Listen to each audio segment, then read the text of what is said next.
It's time now for another round of Talk of the Town. And this week we're talking with Mark Young from the Boys and Girls Club of Abilene. Hi, I'm Mark Young with the Boys and Girls Club of Abilene here for Talk of the Town. Thank you, Rudy Fernandez, for sending me 4 questions to give my opinion or my view on, and I'll do that. I want to thank good, fine folks at Town Square Media for all you do for the Boys and Girls Club of Abilene and for the kids in general. So the 4 questions I've been given, I'll just take them one out at a time as we go down the list. First is, what is my favorite myth about Abilene? Well, my favorite myth is one that I hear a lot from kids and from college-age kids, and that is the myth that there's absolutely nothing to do in Abilene.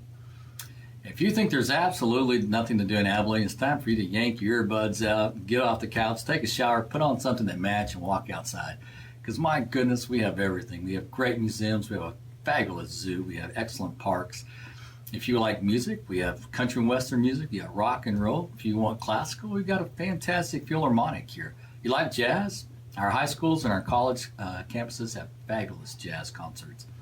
Whatever you want to do, it's here.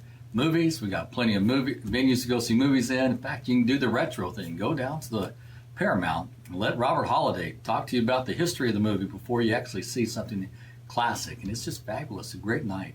Food, my goodness, we have every kind of food you want. Barbecue, catfish, steak, all the way down to even if you like the little gourmet. I mean, all that is downtown, and we have food truck courts. So there's really no reason to be bored here in Abilene. So I think that's a huge myth that we need to dispel, because there's lots of good stuff to do. Second question, what does Abilene need that would make us better? Well, the traveler in me says we need another airline at the airport. I think we need affordable travel via airlines out of Abilene. Right now, there's only one. Competition's healthy. Competition drives the rates down. And if I had my preference, it would be a puddle jumper over to someplace with a Southwest Airlines, so you could go anywhere you wanted to in the nation, whether that's back to Love Field or whether that's to Lubbock or to Midland, Odessa. So that's what I think we need there. The political climate. I believe the question is, how do you explain the political climate in Abilene to a total stranger? Well, I was blessed. I was born and raised in Texas, and so been in Abilene 31 years, and I just love Abilene. I love Texas. And so I have kinfolk out there who were not quite so blessed, and I actually am asked, so what's the politics like down in your part of the world? And they're my kinfolk, so we have to draw them a picture. So here in Abilene, I'm going to just put that up there, and we're a red city. Let's face it. We are predominantly conservative, Republican city. And here in this little blue sliver there, that's that there are a few liberal blue Democrats out there, but for the most part, Abilene's rad. And so if you don't believe me, just go vote in your next primary. If you're voting red, bring a sandwich. You're going to stand in line for a while.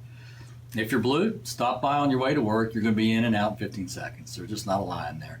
And so, and I've got good friends who are that blue Democrat, and that's fine. I think I know all 5 of them here in town. So, but we are predominantly a red city. But to really explain it, I need to take you a little deeper. And so this chart here, I think I got it upside down. There you go. There's a splinter out there, and we call them right here, and I call these the radical reds. They're extremely far right. They're, no government. They're hardcore, and there's no give on those folks. And then this big line here, I would call just what I called the status quo red. I mean, they're typical Republicans. They hold the party line. They're fiscally conservative, family values folks. And then this little kind of off red off here, right here, that's the other red that I call the uncomfortable red.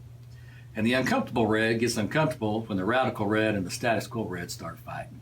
Because we're just sitting there going, hey, can't we just all get along? And so I would fall in this line right here, the uncomfortable red. Now I'm going to tell you, I've got friends in both sections, and when you chat with them, and I would say, dare I say, we're moderate.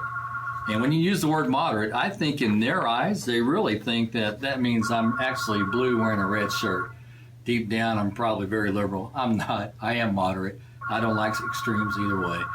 But back to that first one, it's a red city. And that's kind of our political climate here in Abilene. The last question he asked me was, if I was a dog, what kind of dog would I be? And what traits in that dog do I like and do I hope I possess?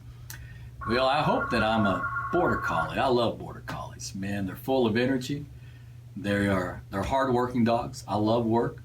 Never been scared of work, and they like results. And I think that's a border collie all wrapped up. They're fiercely loyal animals.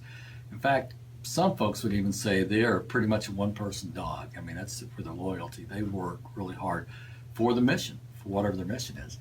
On the other hand, I would say the dog I'm least like, Chihuahuas. I'm sorry. Little yappy dogs taking up air with really serving no purpose in life.